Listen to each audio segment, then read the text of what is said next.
So the eternal quest for language educators, I think, is how can we enhance and impact language learning with what we do? And I think this is really the question. It's all about us making this difference. So I do want to start. Some of you know Neurolanguage Coaching. Some of you may be new to Neurolanguage Coaching.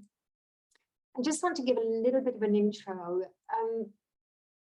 If you like, Neurolanguage Coaching is really about bringing in the neuro and the coaching. More and more, the more I'm coming into this, the more this concept is coming out in the world. It's almost like the coaching is the communicative vehicle for the neuro. And the way that we communicate, the way that we talk, the way that we choose the words that we choose, the questions we choose, when we choose to be silent, when we choose to bring in intonation, whatever we do, the power of our communication is going to make or break that moment of learning. Now, when we talk about neuro, I think we need to have a sweeping idea about neuro, because it's not only about neuroscience, it's about neuropsychology, it's about emotional intelligence, it's about the holistic human and the holistic aspects of us understanding ourselves. So neurolanguage coaching is embracing the coaching on the one side, which is the communicative vehicle, professional coaching, ICF accredited competences, coaching conversations to troubleshoot along the way. We even bring in the structure from coaching, the motivation, the goal setting, the actions, the time period, the goal review, and definitely that spirit of coaching with the empowering, accompanying, stimulating, provoking, but not telling what to do. And from the neuro side, we are definitely integrating the principles from the neuroscience. We're talking to the learner about the brain, about learning, and we're bringing in the metacognition of how the brain reacts, how the brain learns. We're adapting it. You know, we're coming into this new era of education where instead of the learners adapting to us, we now are adapting to them. And this is the greatest shift in education that I think any of us can perform. With the emotional intelligence, with the neuropsychology. Olivia, I am loving the icons. So do keep them going because they're keeping me smiling here. I love it. Now, many of you know that this is one of my most favorite research investigations, the impact of metacognition in schools. What impact does it have when we teach about the brain and metacognition to children, teenagers, even to adults?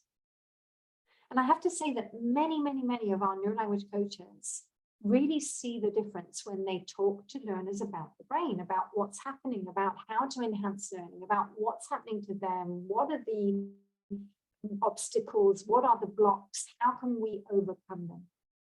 And this research really does prove it. They talk about metacognition in 3 different directions. The autonomous learner, learning how to learn, and enhancing cognitive skills. They shared the information with primary to university and also disadvantaged and struggling learners. And the impacts were phenomenal. It impacts results, performance, and motivation. And can I say it's not only their motivation, it's also our motivation. I've worked over these years, and I myself have to put myself in this particular category. You know, about 20 years ago, I had been teaching for some time and I was getting a bit bored, a little bit, it was monotonous. But when you come into this coaching position, you never get bored because every single learner is different. So every learning process, all the learning conversations will be absolutely different. And the year of metacognition, well, here we are, learning how to learn, empowering learner autonomy. It's being aware that you are aware. And it's really understanding how to enhance the learning. I see I've made a typo there, everybody. Do forgive me for that one, with the how down on the bottom. And it is bringing everything that we can to enhance and impact the learning. We do need to start with this premise, though. We do need to start to understand that every single brain is different. Some of the neuroscientists say that 1/3 of our brain is genetic, and 2/3 is what we input through life. Obviously, that means that my genetic third and my input is going to be totally unique. And even just that thought, how unique we all are in the world, I think it should really blow our minds. But it also means that every single person, we all have a different perspective of life. We all have a different interpretation of information. We all have a different way of absorbing and interpreting. We all have different perspectives. So as an educator, and this is where the systems really are failing, if we can say it that way. How can we have 20 or 30 children or teenagers in a class when you have so many different brains and so many different perspectives? Maybe we need to really think about how we can chunk or break groups of learners so that we get them benefiting much, much more from this impact of learning. So every brain is different, and that's where, as I said earlier, we really are coming in to respect this. Now, through the next hour, I'd like to take us through this question of what we can implement to enhance language learning. Now, the major focus tonight is more on the neuro aspect rather than the coaching aspect, but for me, they do go hand in hand. As I said earlier, the coaching is the vehicle, the communicative vehicle to express and really share and get the best from our learners, the communication power that we have.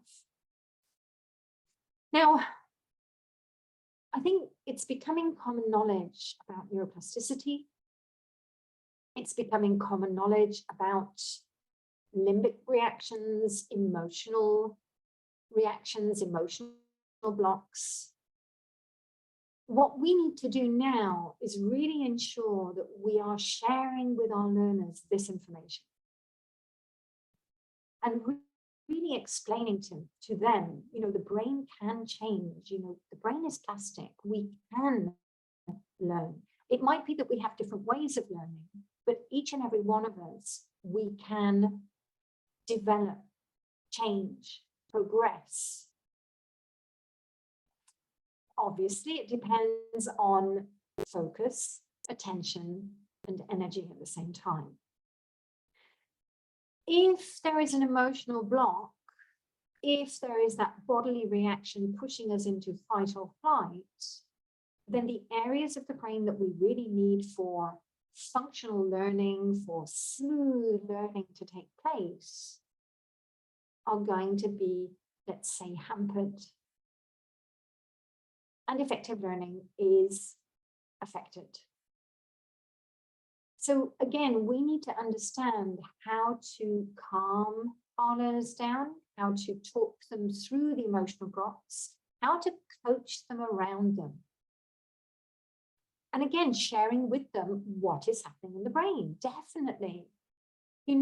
I sat with a 50-year-old executive male some years ago, and I asked permission to share with him, may I share with you a little bit about fight or flight? What happens in the brain when we go into that panic mode?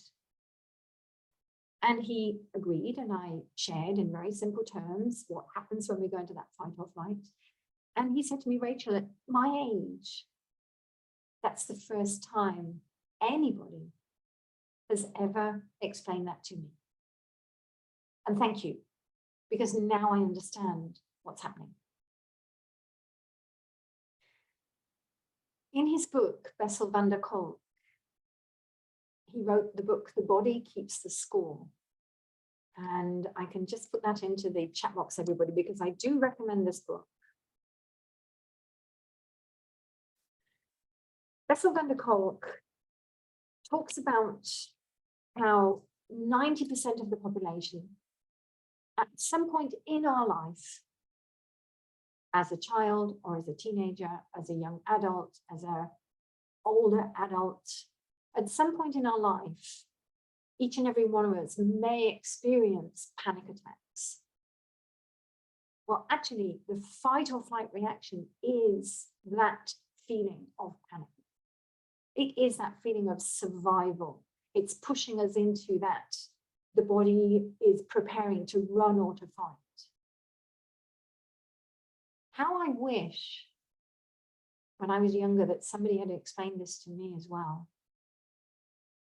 And if we can share this with even children in very simple terms or young adults, we're also helping them to recognize the signs and helping them to help themselves to manage those situations. As my 50-year-old executive said to me, I wish somebody had told me when I was younger. Definitely. Virginia, you're saying there you experience fight or flight as having your foot on the gas pedal and the brake at the same time. Yes, it is. It's that state of, even we could say that what you're experiencing there, Virginia, is freeze, because you're not able to move or to stop at the same time. So yes, right. Thank you for sharing that. From the research, we definitely see that we need to bring in psychological safety to the classroom. This particular research is concerning mathematics. Personally, I think language learning could be even worse than mathematic anxiety for some people. I know in certain situations, I still get tongue-tied when I'm speaking, even my most fluent language, which is Spanish. I can still have moments of being tongue-tied and being shocked into not being able to communicate. So from the research, we know that we need to be creating this psychological safety all the way through. Now, the way that we view learning, we have to be conscious that actually learning is about firing and wiring these neural networks. Everything is about connections. It's about cell-to-cell communication. It's about how we can take information in and retain it, store it. And if it is so important for the brain, or if it really impacts the brain so much, it could be something that is instantly stored. This fascinates me because it's a little bit like the holy grail of teaching, isn't it? All of us want to make such an impact that our learners get it instantly. How many of you can remember something that you learned in childhood? It instantly came in, and you can still remember it now.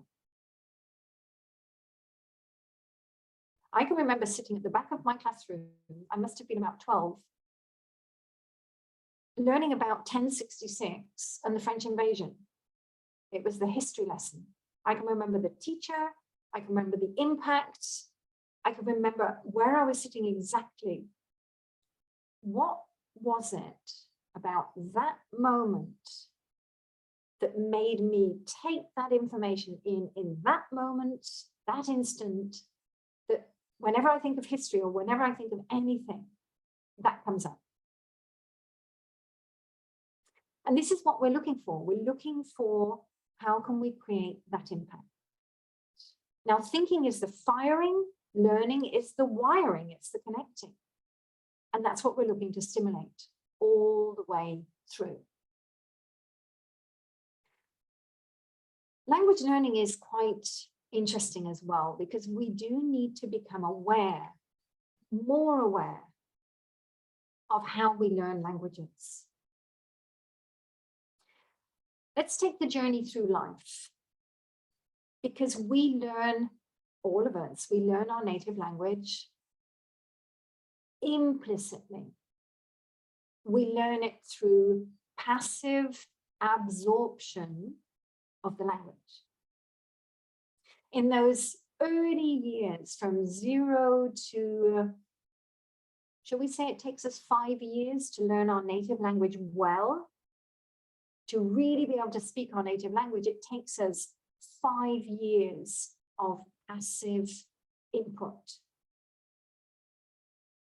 Now, that's quite a long time when you think about it. And we start, obviously, from being a baby. We're growing through those 5 years. We're taking it all in. By the way, even from the fetus state, we are intaking language. In those first 7 years, that's how we learn. We learn through experience, absorbing, observing, automatic acquisition. This is implicit learning.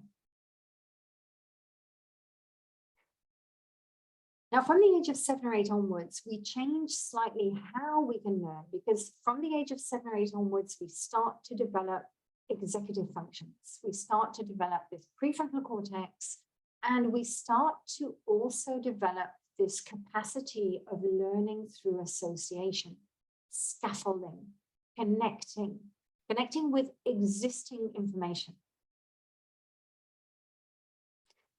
And we come into this explicit learning. Now, explicit learning is involving information, involving, I always call it battling with the learning. Sitting down with it, learning the theory, learning the grammar, studying, analyzing, rationalizing, logically learning. And this is a frontal lobe process. Many of us think from school that language learning is that for the rest of our life. And many of us go through adulthood thinking that's how we learn a language, learning the grammar, studying, analyzing, rationalizing. The one thing that we forget is the importance of implicit learning as well. And here, I think we can bring out the example of immersion. When you go to live in a country, you immerse yourself in the language, and that is another way of learning. By the way, there is research demonstrating that when people learn through that immersion effect, they take on more of a native language signature in the brain, rather than the teacher classroom effect. Now, I always think that we need to talk with our learners about this. And I'm talking about the learners over the age of 8, 9, 10, where we are starting to get those prefrontal cortex functions and the executive functioning. We need to talk to them about explicit learning and implicit learning and the difference. Because implicit learning is still about subconscious input. It's about having it on in the background. Like you do when you're living in a country, your brain is being bombarded from all angles. If you go on the train, on the tube, if you go outside on the street, the language is bombarding the brain. You turn on the TV, the radio, it's everywhere. So we need to really speak with our learners about the subconscious input. At this point, I do want to just go a little bit into the power of the subconscious brain. We cannot underestimate just how powerful our subconscious is. A couple of examples of this. First one is, as you can see on the slide, it's about chicken sexing. And it's quite an interesting story. There's been many books over the years about the brain and learning. And there was one particular story that stuck with me. Apparently at the beginning of the 19th century, the Japanese were the world leaders in being able to distinguish the sex of a chick as soon as it was born. They would pick the chick up and say male, or pick the chick up and say female. Now, apparently, I have no idea. Apparently, chicks look the same. There's no visible difference, whether it's male or female. But somehow the Japanese were experts and they were never wrong. The British seemed to be very intrigued by this, and they sent a group of chicken experts over to Japan to learn from these Japanese experts. And they asked the Japanese experts to share, how do you do it? And the Japanese experts turned around and said, we've got no idea. We just know. So then they wanted to be taught, well, teach us. We don't know how to teach you. We just know instinctively whether it's male or female. So what they did, they then got the British team testing, picking up the chick and saying, this is male or this is female. And the Japanese expert would say yes or no. And they kept doing it that way and doing it that way and doing that way until intuitively the British were able to distinguish the difference. Now, I just want to highlight the importance of our subconscious brain. Intuitively, we are absorbing, and it's the same with language. I remember when I was living in Germany, I remember sitting in the plane, and there was one particular word on the safety instructions. I believe it's the Aufmerksamkeit, so when you pay attention to something. And I was thinking on the plane, where do I know this from? Where do I know this word? And then I realized it was on the fire extinguisher on the second floor of my stairwell to get to my flat. And that's when I realized, wow, I see that fire extinguisher every day, day in, day out, 2, 3, 4 times a day, maybe. And obviously my subconscious brain had clocked it in. I hadn't realized. And it was only when I sat on the plane, saw the word, knew it, and then thought, how do I know it? Our brain is constantly taking in the information from outside. Now, I want to give you another very, I'm going to say disturbing example. The US military has a section which is called DARPA. DARPA deal with accelerated learning.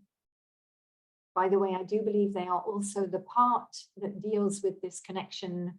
I think it's the neural lace connection with computers. So a little bit questionable, the things that DARPA come into. And interestingly, DARPA and the Navy SEALs apparently have got this program where people are learning a language in 6 weeks.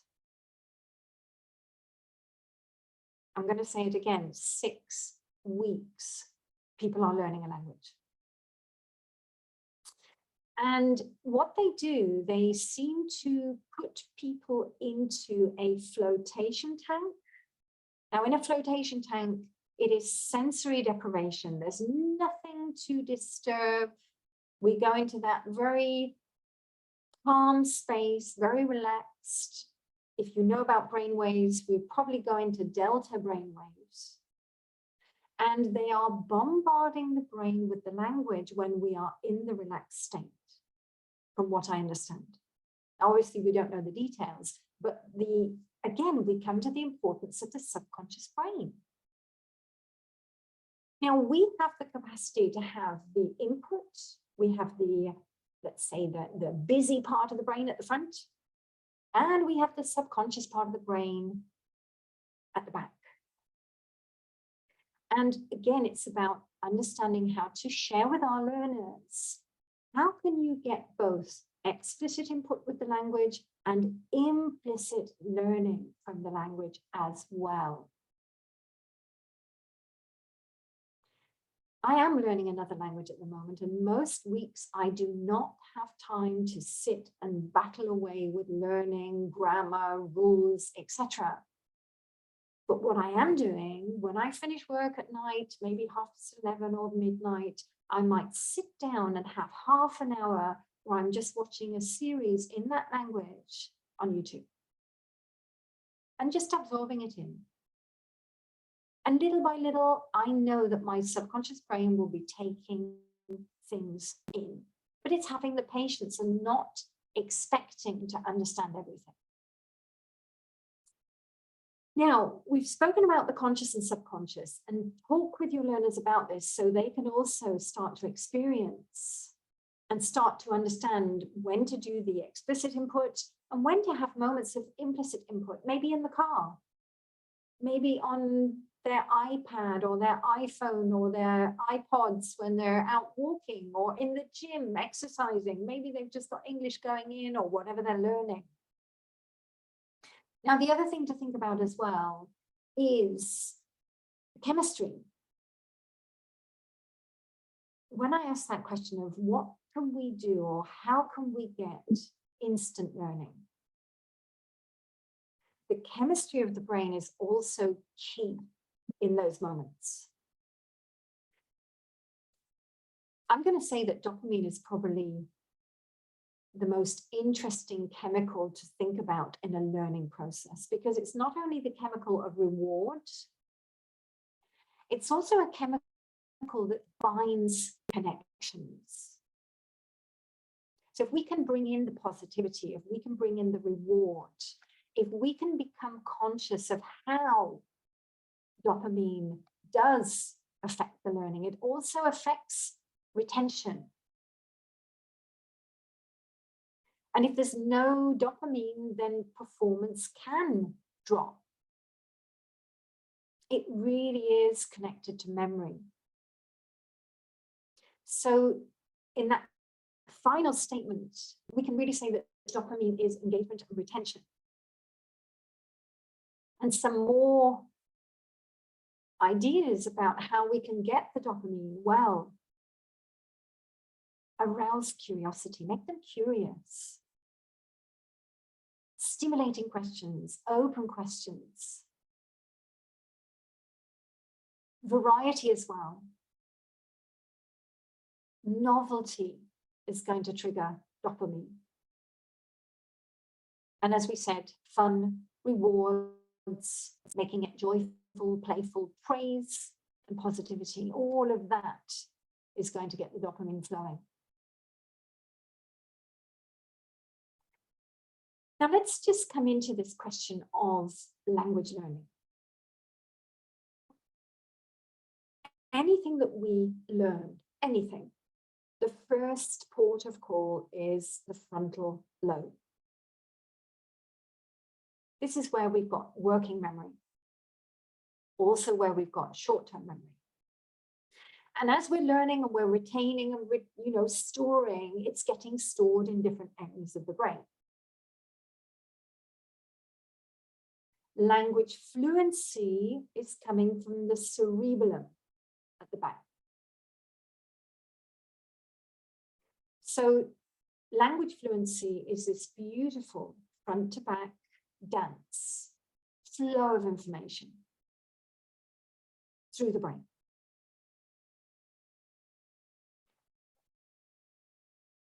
When we want to become fluent, we have to be aware that, and as we said before, any emotional trigger, any emotional block is going to raise the emotional brain gateway in the midbrain.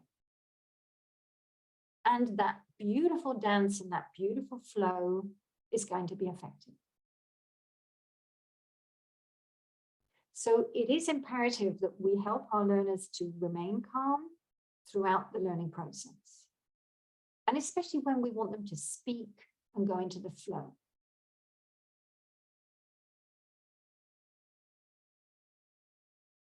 That could mean, by the way, everybody, that you need to have a conversation with your learner first about how would you like to be corrected? Because if I correct you, if you want me to correct you every moment that there's a mistake, there could be that staccato effect and we never get you in the flow. But with pleasure, if you want me to correct you every single time, I can do. But how would you like me to correct you?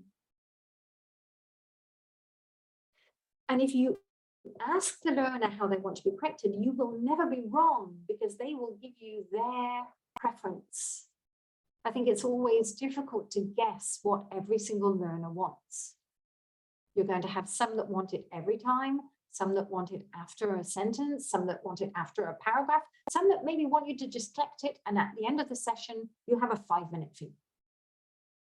But it's important to find out from them. And if one of your exercises is that you're wanting them or they want to experience this flow, then that question of constant correction needs to be addressed. I always say the answers are going to come from the learners. So all of this is dialogue, dialogue, dialogue with the learners. Now, with language learning, one of our major challenges is passing from passive knowledge to active knowledge. Many of our learners know the language. They know so much information, but they can't produce it. They can't speak it. There's that disconnection. Now, one thing for us to be aware of is absorbing knowledge, where you're listening and understanding, and even writing, are different neural networks to then actually speaking the language. Now, there's another problem as well, because we may have different types of learners. We may have learners who are cramming information in and learning a lot about the language. They know all the grammar, they know all the topic, everything, but then they can't speak. They can't produce it.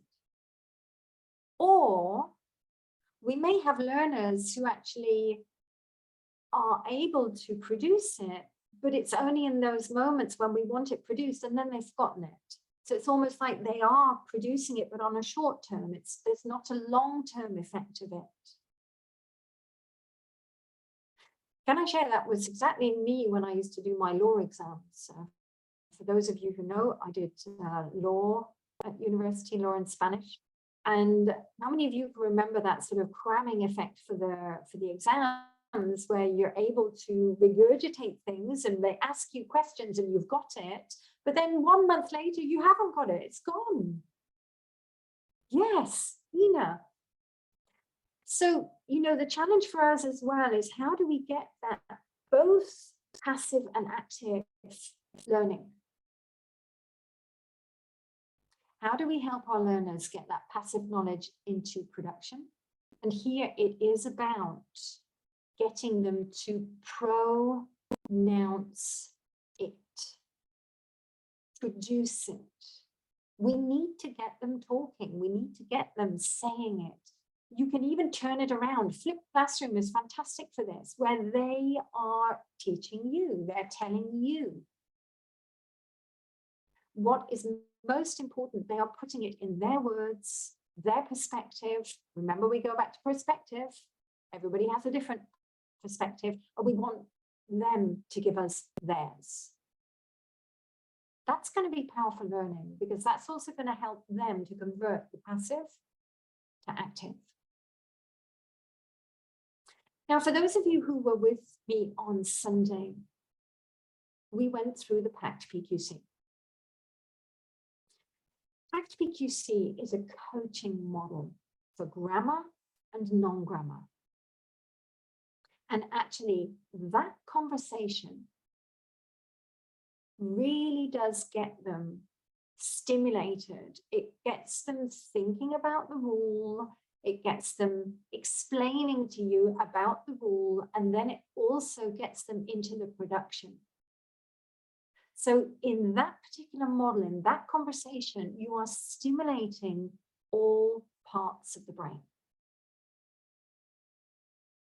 And I do think, and one day, everybody, we will do some research on this, I promise.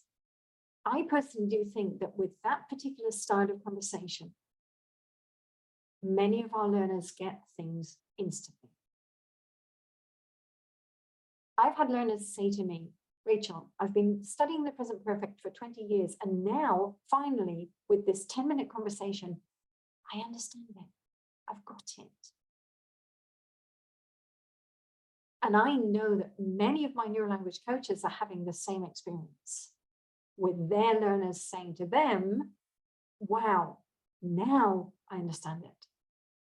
And it's just from this pitter-patter of communication where we are involving them and they are giving us back what they think, their perspective, and their words around it. And then we're also getting them to practicing. So enhancing the learning means we have to be aware, are we too much in the prefrontal cortex? Or are they too much in the passive? And being aware that we then need to bring in that equanimity and balance between both. Even sharing with the learners about this, really explaining this to them too.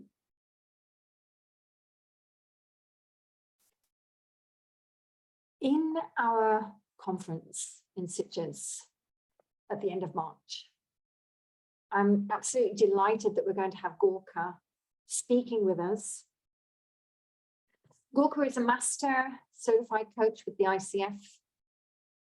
He's also done a PhD and a study in non-directive coaching.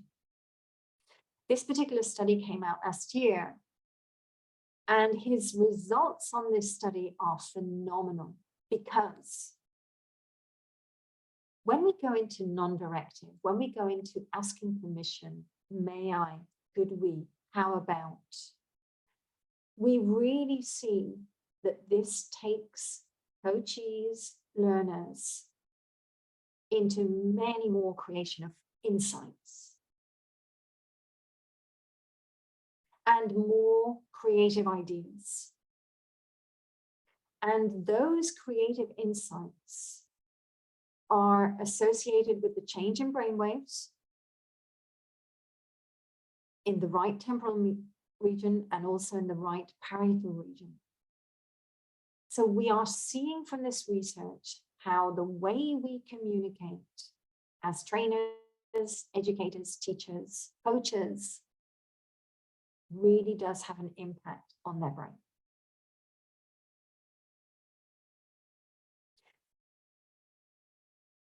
So other things that we can do to enhance the learning, well, scaffolding. Remember we said from the age of 7 or 8 onwards, our brain is trying to scaffold, it's trying to connect, it's trying to springboard from existing knowledge. And what we have to do is become the facilitator, the provocateur of those connections. I always think that one of the first questions when you meet a learner for the first time, it's to find out, what languages do you speak? They may speak other languages. They may have other language family knowledge that you didn't know about. And if they do, it's really going to be interesting how you can help them to connect in with the target language with the questions about how is this similar? How is it different?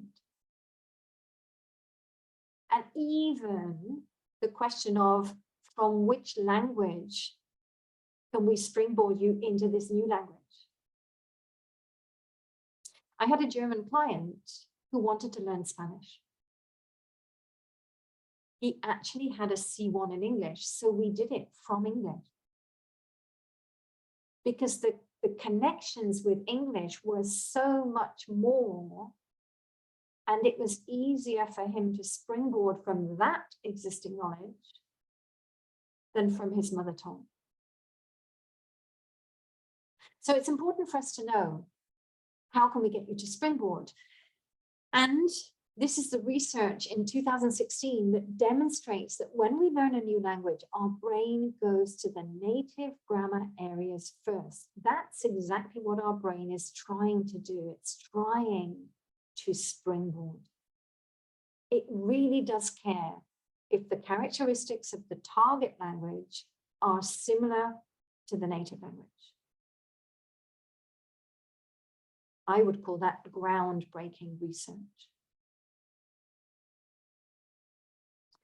And again, it's about us enhancing the process by asking them, where does that mistake come from? What is it that your native brain is doing? How can I help you to make the connections? Because if I understand that that's what your brain is doing, if there is a connection, great. If there isn't, we need to put in alarm bells. Springboard, Ana Paula. Como una tabla para saltar. Si lo digo en español. Ana Paula, no sé si eres española o si eres portuguesa. I'm not sure if it's a tabla para saltar. But yes, it's that Portuguese. Okay. So it's it's like when you're in the gym, when you're a child and you have to jump over the horse in the gym, and they put this board in front, which is like a board that you jump on to then jump across. That's the springboard. It's always like that power board to get you across something. Hopefully that helps. You've got that image of children jumping over this box in the gym. Yes. Yes. So definitely it's about, again, opening the dialogue with learners. I don't know about you, but I would say 90% of mistakes in language learning are because of native interference. Because our brain is going to what it normally does. And Virginia, yes, done correctly, it's magic with Chinese, absolutely. And I agree with you, done correctly, it's a mind opener. Because we're facilitating the neural connections. That's the important part. We become facilitators. We're not just there to correct, we're there to stimulate. And asking the right questions will make them think and help them to connect. And by the way, if I discover that there's something in English that doesn't exist in your language, I can also help you to feel calm. So for example, in Polish, I know that articles don't exist. I can share that with you and say, I know that they don't exist in your language. I know that you need to create new neural networks here. So this might feel difficult because there's nothing for your brain to get hold of. And that way, again, you're helping the learners to be calm. Now, this is the research from 2016, the University of Nijmegen, I believe, or Nijmegen, if I say it properly. My Dutch is not very good. And this is where we really see that the brain tries to reuse the characteristics of the mother tongue when it's learning a new language.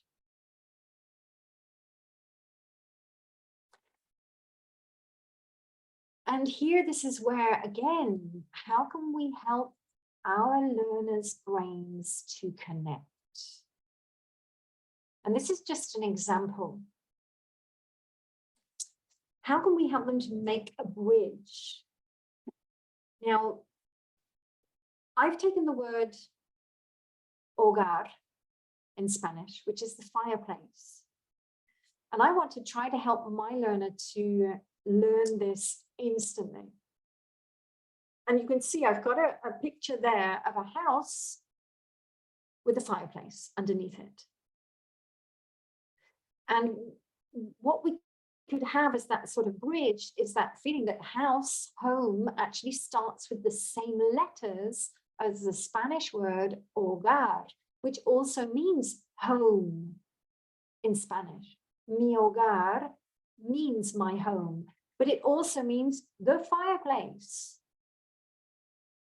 So if I can help my learner to connect in with that HO and the pictures and the connections, maybe we should do the test with all of you. Next week, everybody, I'm going to hold a test here to see how many of you remember the word for fireplace in Spanish.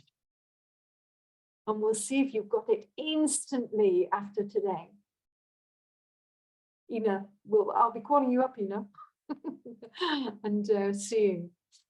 But this is it. This is us trying to stimulate those connections. Now, I would say even if you've got learners who have difficulties with a word, if there's a word that really is not sticking for them, what can you do to build a connection, build a bridge, help their brain to connect in? And especially when you've got this feeling of strong connections, fireplace, home. Okay, I'm gonna springboard. And Paula, we're back to that word. We're going to springboard from that strong connection into this weaker connection of the new word. And I want to take advantage of fireplace and home to bring you the Spanish word hogar. Food for thought, everybody. Everything is about stimulating. Now, we've talked about the brain, the learning processes, the scaffolding, and definitely chunking it down. This is probably going to be our mantra. Maybe it's the Neurolanguage Coaching mantra: chunk it down, chunk it down, chunk it down. I did have somebody once who said to me, chuck it down, chuck it down, chuck it down. But no, it's not chuck, it's chunk. Chuck it down is a very informal way of saying it's raining a lot in England, especially if you go to the north of England. So it's not about chucking, it's about chunking. Our brain becomes calmer when we are able to break it down. Fabiola, yes, thank you for that. Very young learners make connections easily, even when they don't read and write yet. Absolutely. And it's interesting because the young brain will come into its own connections. It's fascinating how they connect in. And weird connections that we would never imagine. But that's why it's so good that they are doing it and they're producing their own connections. Yes, thank you for that. Chunking it down brings certainty. If I'm able to break it down and I'm able to create a pathway of how to build it up, I'm also going to create a pathway of certainty for the learner. And everything that we do should be broken down: grammar, functional language, and an understanding from our side, what is functional language? It's not just communicative, it's not just about situations. It's really about, okay, are we giving opinions? Are we clarifying? Are we summarizing? Are we signposting? Are we just having small talk? Does it come into that sort of topical focus? And understanding that language is very, very repetitive in all of our languages. It's very repetitive. We all give opinions. We all agree and disagree. We all maybe come into that welcoming, greeting, small talk. And that's where, again, it's about how do we break that down? and help our learners to really come into that particular functional language. And having step-by-step goals. Just by having little goals also means that you're going to get more success every so often. When they achieve a small goal, it's a success, it's dopamine. So you're getting the dopamine kick along the way because they achieve it and they achieve it and they achieve it. And the danger with language learning is it is vast. It's vast and it's mixed up. So the more we can bring in clarity, step by step, focus, now we're coming into this, now we're moving into this, with goals, goal achievement, a little bit every day. 10 minutes every day is 70 minutes a week. So when our learners say to us, oh, I don't have time, how could you bring in 10 minutes every day? 15 minutes every day? Or how could you bring in maybe 15 minutes every 2 days? That's still going to be nearly an hour a week that you're doing something. And what about the subconscious input? If you can't sit down with something, what can you expose the brain to? Even if it's just 10, 15 minutes here and there. Again, questions for the learners. Now, breaking it down, as many of you know, there is the brain-friendly grammar book with all the breakdowns. Can I just share with all of you? There was a problem with some of the recordings in this book.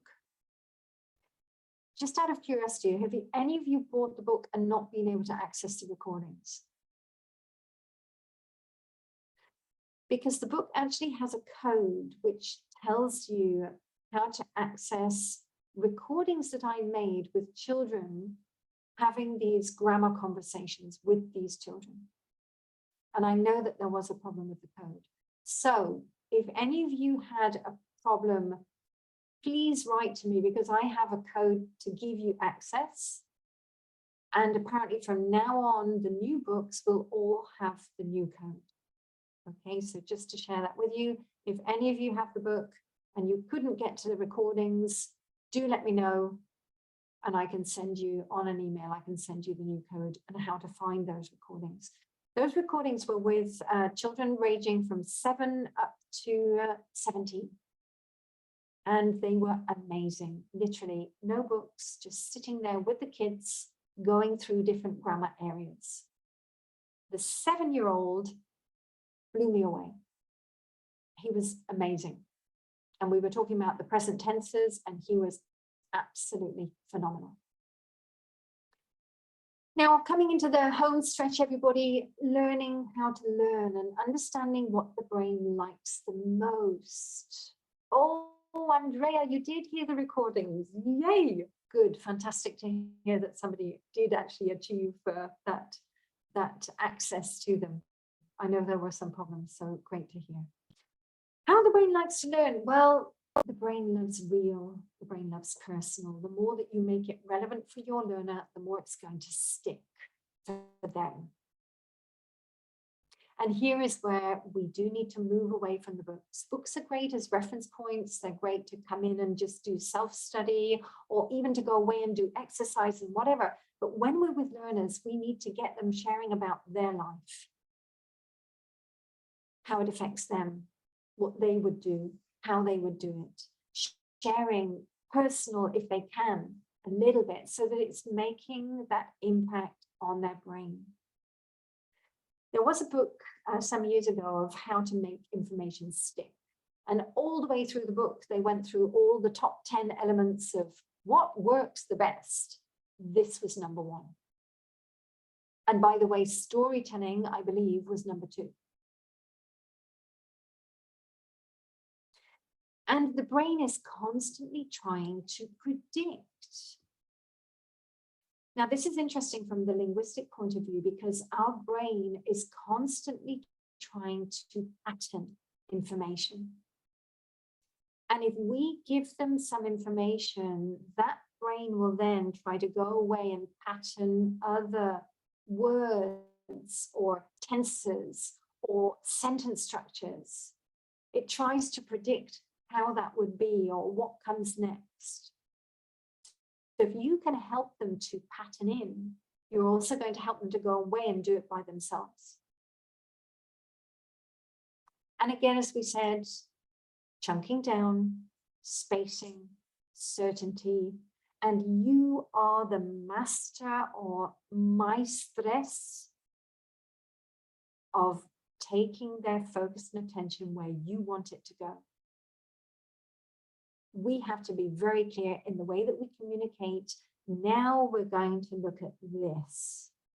Signposting. And we spoke about that on Sunday.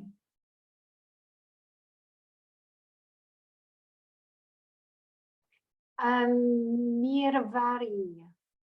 So I was talking about the recordings which are with the brain-friendly grammar book, with this book.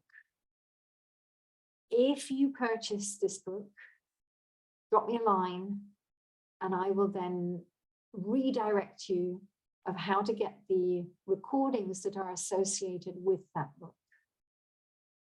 Okay. Now, home stretch. We're moving into, well, I think we are all part of this new world that is emerging. Sometimes a little bit scary with the technology that's coming out and what could be the next technological advancements coming out as well. So we are really in this position of creating the way forward in education, in schools, in institutions. And I personally hold the vision that the more of us as educators that change, the more you are going to be changing the schools, the institutions, the universities, and eventually the systems. And everything starts with us, like everything in life. Everything depends on us, the way that we speak, the way we react, the way we bring information, the way we impact. And as educators, obviously, the way that we impact the learners. I know there are many, many, many opportunities now to come into the neuro knowledge, to understand more about the brain. Now, the more that we become neuro educators, and I'm going to say neuro heart educators because that's what we stand for, the more that we understand, then the more we're going to understand the learning process.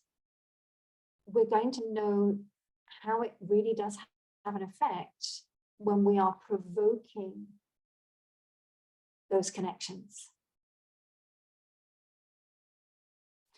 And we really appreciate every brain is different. And by the way, we stimulate people to ask them really, well, why learn one language? Why not more than one language?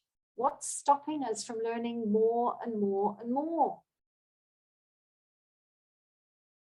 We also know how to communicate better.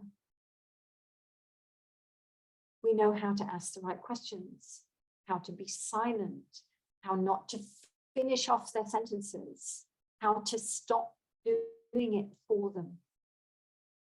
From the neuroscience, this beautiful quote from T. Doyle, the person doing it learns it. And this is where we take a back seat and we stimulate them to do it. And the more that they do it, the more they're going to be learning and absorbing and getting it more and more into the long term. And we connect better with our learners, we connect with each other better because we are changing the patterns of communication and learning. And as I said, that will then get the ball rolling to change the processes and the systems. So we're going to really focus on bringing back the joy of learning. You know, school should be the most joyful place on earth. And learning should be that joyful discovery, playful creation, flowing performance. It shouldn't be the traumatic event that it is for most children or has been for many of us.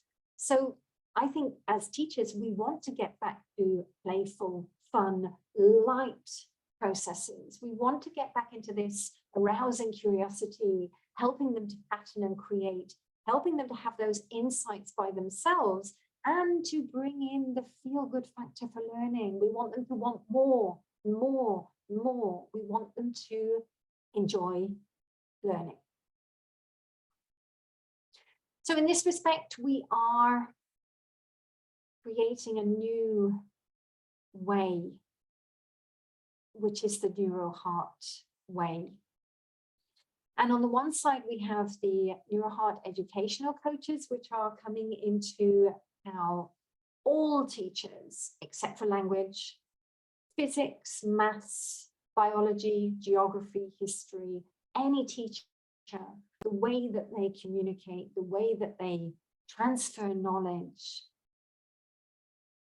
together with the emotional intelligence, the neuropsychology, the neuroscience, and the coaching as the vehicle. And on the right side, we have obviously the language specialists, which all of you are.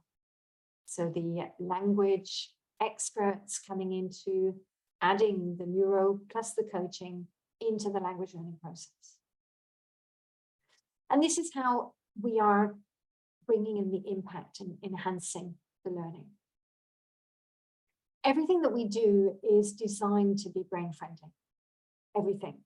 The way that we talk, the way that we get them to keep calm. Mirror neurons, by the way, if we are calm, they are calm. If we're happy, they're happy, because we are creatures of mirroring. We go into their motivation, we talk about it with them, we really find out what makes them tick. And if there's nothing that they're motivated with, well, okay, fine, let's be honest then. We bring out the honesty card. For me, coaching is also honesty. We bring in framework, structure, we've got the goal settings. We have mechanical goals for grammar, structure and pronunciation, and mastery goals for that functional language that we were talking about earlier. And we have a very, very distinct first session with our learners. In that first session, we are finding out as much as we can from that learner, because we want to know what is their starting point. Where do they begin with that learning process with us? And we go into the goals, actions, time period, sit down and have the goal review. And goal review is about self-assessment. It's not about teacher judgment. It's about them being honest with themselves. This is the ownership of the learning from their side. They are responsible for their learning. And all the way through, we're using the communication, the coaching conversations, the models as the vehicle to communicate with. Anna Paula, yes, we are the helpers, the guides that help students learn at their own pace. Absolutely, absolutely. And I do think as well, and this is something that, I've spoken with many teachers about this. We are not there as the substitute for parents. And we're also not there to blame anybody in the constellations of who is responsible for the learning, whether it's the school or the parents or the kids or whatever. We are there when you stand there as the coach. You're there as the one who is wanting to help. And it's the compassionate coach standing there. That no matter what is happening around you in your life, I'm really sorry, how can I help? What do you need at this point in time to help you to learn this? And many, many, many are dealing with not only the traumas of family life nowadays, which is very traumatic, but also the trauma of the pandemic. You know, a lot of teachers are suffering from this. A lot of learners are still suffering from the traumas of the pandemic. So again, it's how we can come into that space of coaching, where we are bringing in empathy, but we're also bringing in the compassion. And compassion means what needs to happen to change this. And Anna Paula, yes, the heart is always there. So neurolanguage coaches are very much not there to tell people what to do. They're non-directive. We saw earlier the impact of non-directive coaching from Gorka, and very much able to steer and orientate, get people into focused learning all the way through. And just a little bit about our network. Now there are actually about 1,350 coming up to, and more coming in. We are very much like-minded, I think passionate educators across the world. We also have 12 languages that we deliver our teacher trainer courses in, and we have 32 teacher trainers delivering in different languages across the world as well. So little by little, we're coming into the schools. We have ICF accredited courses, but our courses are also CPD accredited by the UK Standards Office. And in many countries, that accreditation is, I think, convalidated in quite a few countries across the world. And just to share with you, very excited, because very soon we will have our 7th Neurolanguage Coach Conference in this beautiful place called Sitges, which, as you can see, is on the beach, very near to Barcelona. It is a conference this year, which we have, normally we had every year a conference where we had the neurolanguage coaches and the public. And it was the NeuroHeart Education Conference. This year we are doing 2. The first one is the one for the coaches, and it's about our development and progress, and open for all the neurolanguage coaches across the world. If you're not a neurolanguage coach and you'd like to join us, with pleasure you can. You will be warmly welcome into that space of development. And in June, we will be holding the NeuroHeart Education Conference online and free to the world. And there we will be having the international speakers jumping on. So if you're interested to join us in any of our courses, we do have some courses coming up. Actually, if you're interested, there is one starting this weekend. It's a weekend one where many people, when they're so busy and they can't do a course during the week, they often ask me for a weekend course. So this weekend, we do have a weekend course coming on. And I know that coaching courses are very expensive across the world. When I did my coaching training about 20 years ago, everybody, I actually had to take out a loan. And I was studying for about 7 or 8 years to become an accredited coach with lots of experience. And I know it is a very, very expensive world. And this is the reason that we do try to bring in facilities to help bring the price down. So there are discounts. We do send you that form with all the discounts. And we also try to accommodate for installments for whenever people want to pay little by little. And that's exactly how I did it 15, 20 years ago when I wanted to do my coaching qualifications.